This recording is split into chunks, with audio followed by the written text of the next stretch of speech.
Success Mantra, we shape future. Hello guys, welcome back to our YouTube channel. स्वागत है आप सबका आपके अपने YouTube channel Success Mantra Digital पे। सो गाइस, इस वीडियो में हम लोग एक टॉपिक लेने वाले हैं। कॉन्सेप्ट टॉक का मतलब यहाँ पर क्या मैं समझाना चाहता हूँ वो ये है कि जब हम किसी टॉपिक को समझते हैं करंट अफेयर्स के पार्ट में, तो इट इज़ ऑलवेज इम्पॉर्टेंट कि आप उसके सारे नुक्स एंड कॉर्नर्स को चेक करो। हर एक avenues has to be targeted, क्योंकि कोई भी पॉइंट करंट अफेयर्स में, कोई भी एक सब topic is not a stand alone. कोई भी स्टैंड अलोन फैक्ट नहीं है, उसके साथ बहुत सारा बैकग्राउंड एसोसिएटेड होता है। पैरेलली करंट अफेयर्स में भी there are number of things that are linked to it. तो वो लिंक, वो ब्रिज जो है, you have to make sure कि आप उस पर काम करो और उनको भी समझो। मैं एक टॉपिक के थ्रू आपको ये बताना चाहूँगा कि किस तरीके से हमको किसी भी टॉपिक को करंट अफेयर्स में कवर करना है और कितने डेप्थ तक जाने की ज़रूरत पड़ती है। जैसे अभी के टाइम पे अगर हम बोलें, इस साल एक बहुत इंपॉर्टेंट चीज़ हुई हमारे देश में, हुए जनरल इलेक्शंस फॉर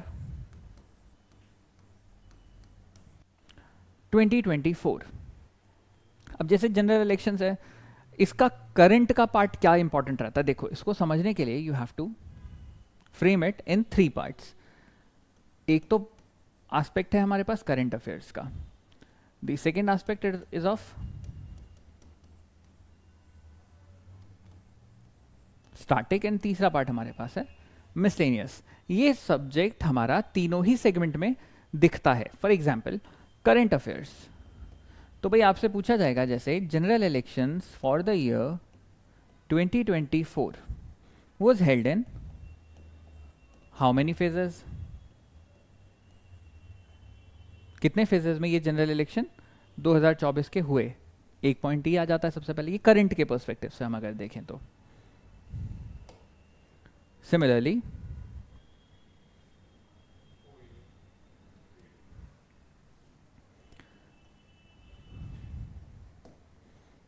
सपोज हम बात करें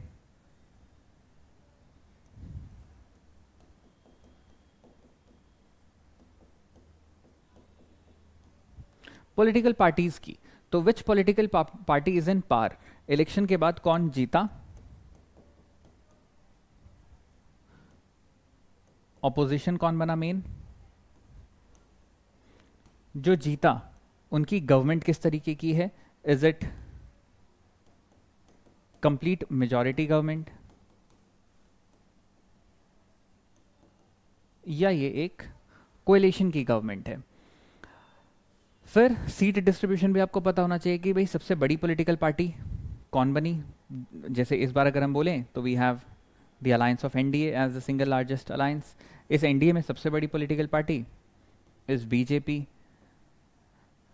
रेयर है कि आपसे ये पूछा जाएगा कि बीजेपी ने कितनी सीट जीती है। इस तरीके के क्वेश्चंस यूजुअली हमारे एग्जाम का हिस्सा नहीं बनते। नेवरदलेस आपको लेकिन कुछ फैक्ट्स पता होना चाहिए, जैसे बीजेपी के बाद दूसरी सबसे बड़ी पॉलिटिकल पार्टी कौन सी बनी। फॉर एग्जांपल अगर हम बात करें, टीडीपी है, जेडीयू है, ये सब अलायंस का हिस्सा है। इसके अलावा कुछ और बड़ी पॉलिटिकल पार्टीज भी इस तरफ थी। अपोजिशन, उनके अलायंस का नाम क्या था, जो political party right now is an opposition, तो INDI अलायंस, इंडिया अलायंस के बारे में आपको पता होना चाहिए। उसमें सबसे बड़ी पॉलिटिकल पार्टी कौन बनी। ये तो हमारा कॉन्सेप्ट आया जनरल इलेक्शन का। सबसे बड़ा कॉन्स्टिट्यूंसी कौन सा था इन टर्म्स ऑफ वोटर्स, सबसे छोटा कॉन्स्टिट्यूंसी कौन सा था इन टर्म्स ऑफ वोटर्स, सबसे बड़ा constitution in terms of area, सबसे छोटी constituency in terms of area. ये सारे क्वेश्चंस आपको पता होने चाहिए। टोटल नंबर ऑफ सीट्स जहाँ पर इलेक्शन में पोलिंग हुई है वो पता हो, कितने मेंबर ऑफ पार्लियामेंट चुनकर आए, ये पूरी की पूरी चीज़ें करंट अफेयर से रिलेट करती है। एंड देन कुछ बड़े पॉलिटिकल लीडर्स और उनकी कॉन्स्टिट्यूंसी, जैसे prime minister of India, cabinet के जितने टॉप रैंक्ड मिनिस्टर्स हैं उनकी कॉन्स्टिट्यूंसीज आपको पता होनी चाहिए। वाइस वर्सा, अगर हम अपोजिशन में देखें तो उनके बड़े पॉलिटिकल लीडर्स की अपनी कॉन्स्टिट्यूंसीज वो पता होनी चाहिए आपको। तो ये एक बेसिक सा सेगमेंट रहता है जो करंट अफेयर्स के साथ डील करता है इलेक्शन का। नाउ इलेक्शन कंडक्ट कौन करा रहा है, दैट इज इलेक्शन कमीशन। ये सारी चीज़ें हमारी मिसलेनियस में चली जाएगी। जैसे प्रेजेंट चीफ इलेक्शन कमिश्नर कौन, इलेक्शन कमिश्नर इनसे पिछले कौन से थे, preceding and present, and then first. इसके बाद आता है हमारे पास कुछ सुपरलेटिव फैक्ट्स, जैसे चीफ इलेक्शन कमिश्नर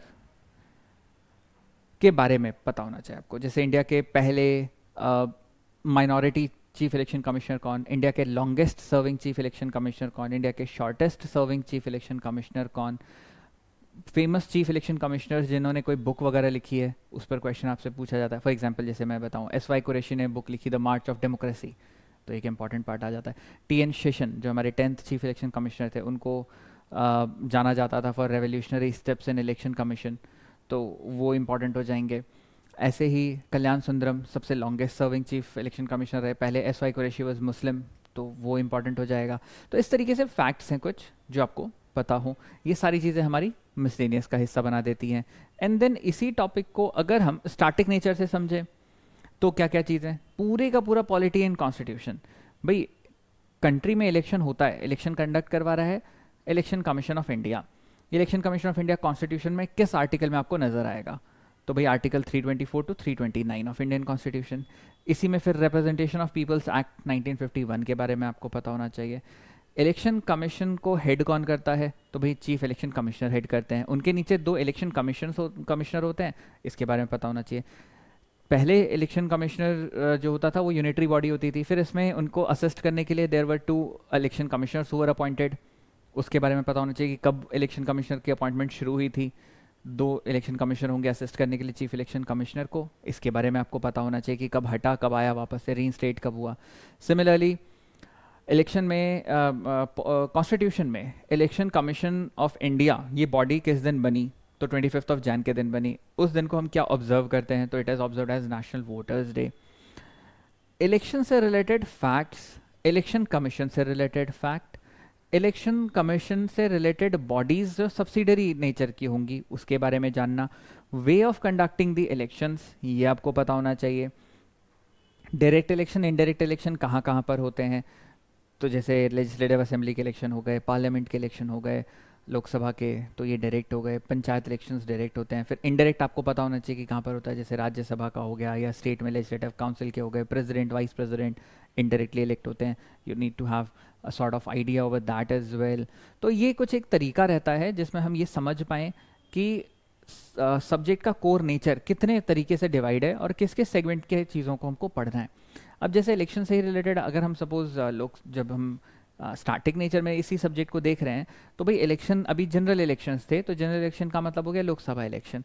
तो लोकसभा का जो आर्टिकल है वो आपको पता हो, लोकसभा में टोटल नंबर ऑफ सीट्स कितनी है, मैक्सिमम सीट्स कितनी है, प्रेजेंट कितनी है, डीलिमिटेशन क्या होता है, प्रेजेंट सीट में इलेक्टेड कितने होते हैं। एंग्लो इंडियंस के लिए पहले सीट थी, अब वो हट चुकी है, तो कॉन्स्टिट्यूशनल अमेंडमेंट से वो चीज़ें हटी। तो ये सारे एवेन्यूज़ को आपको टारगेट करना होगा। तो अगर मैं कॉन्टेक्स्ट वाइज बात करूं तो कुछ फैक्ट्स करंट के जो अभी बिल्कुल हाल फिलहाल चल रहे हैं इन अ फ्रेम ऑफ से 6 और 9 मंथ्स, वो जितनी चीज़ें इलेक्शन से रिलेट होंगी करंट का पार्ट हो गई। Political objective of the subject, तो जैसे हमने बोला कि भाई इलेक्शन है तो इलेक्शन लोकसभा के हैं, लोकसभा के बारे में पॉलिटी में क्या क्या पार्ट है, कॉन्स्टिट्यूशन में क्या क्या पार्ट है, done. Then we have the miscellaneous segment. Miscellaneous segment में क्या आ जाता है, उससे रिलेटेड सुपरलेटिव्स आ सकते हैं, कुछ हिस्टोरिकल फैक्ट्स आ सकते हैं, बॉडी जो कंडक्ट कर रही है इस एक्टिविटी को कंडक्ट करवा रही है उनके बारे में चीज़ें जानना, उनसे रिलेटेड कोई डेज एंड डेट्स इंपॉर्टेंट हो जाएंगी, कोई इवेंट इंपॉर्टेंट हो जाएंगे, कोई पर्सन इंपॉर्टेंट हो जाएंगे, कोई अवार्ड इंपॉर्टेंट हो जाएंगे। तो ये सारी चीज़ें हमारी मिसलेनियस का हिस्सा हो जाती हैं। तो this is the way of doing a particular sub topic. That is what I said कि कोई भी टॉपिक स्टैंड अलोन नहीं है, everything is backed with certain facts and we have to target every single avenue of that. तो this is the part of election for you. इसी तरीके से आपको अलग अलग सब्जेक्ट के अलग अलग टॉपिक को, करंट अफेयर्स में अगर मैं बात करूं तो सारे सब टॉपिक इसी तरीके से आप कोरिलेट करके कवर करेंगे। तो फिर हम ये कह सकते हैं कि जब एग्जाम में हमारे पास कोई भी पैसेज आएगा, it would be pretty much easy for us to decode that और कॉम्प्रिहेंड दैट। तो इस तरीके की ही और वीडियोस देखने के लिए लाइक एंड सब्सक्राइब करें हमारा channel, that is success Mantra digital. मिलेंगे फिर आपके साथ बहुत जल्द कुछ नए टॉपिक्स के साथ। Till then take care, bye bye and thank you so much for being in the video.